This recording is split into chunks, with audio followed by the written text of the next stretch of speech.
देश भर में इन दिनों कोरोना वायरस के संक्रमण के चलते हाहाकार मचा है। हर रोज करीब 4 लाख नए केस सामने आ रहे हैं। लिहाजा देश के मौजूदा हालात से निपटने के लिए सुप्रीम कोर्ट ने केंद्र सरकार को कई अहम सुझाव दिए हैं। सुप्रीम कोर्ट ने वायरस के संक्रमण पर लगाम लगाने के लिए संपूर्ण लॉकडाउन की सलाह दी है। इसके अलावा उच्चतम न्यायालय ने वैक्सीन की खरीद पॉलिसी को भी फिर से रिवाइज करने को कहा है। कोर्ट ने कहा है कि अगर ऐसा नहीं किया गया तो सार्वजनिक स्वास्थ्य के अधिकार में बाधा उत्पन्न होगी, जो संविधान के अनुच्छेद 21 का एक अभिन्न अंग है।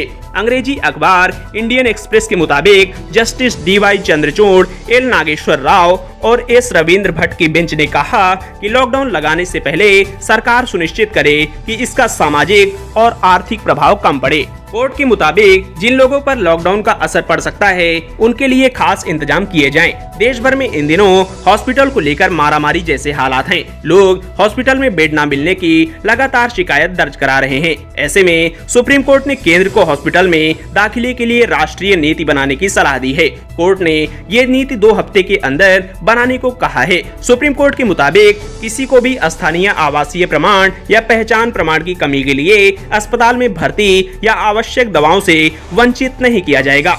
पिछले महीने 20 अप्रैल को केंद्र सरकार ने वैक्सीन की खरीद को लेकर नई रिवाइज पॉलिसी का ऐलान किया था। केंद्र ने कहा था कि अब वो सिर्फ 50% ही वैक्सीन की खरीदी करेगा, जबकि बाकी बचे 50% वैक्सीन अब सीधे राज्य और प्राइवेट कंपनी महंगे दरों पर खरीद सकेंगे। लेकिन सुप्रीम कोर्ट के 3 न्यायाधीशों की पीठ ने ये सुझाव दिया कि टीकों की खरीद को केंद्रीकृत किया जाए और राज्यों और केंद्र शासित प्रदेशों के भीतर वितरण को विकेंद्रीकृत किया जाए। सुप्रीम कोर्ट ने केंद्र और राज्यों दोनों को अगले 6 महीनों के लिए वैक्सीन स्टॉक की मौजूदा और अनुमानित उपलब्धता के बारे में जानकारी देने को कहा है।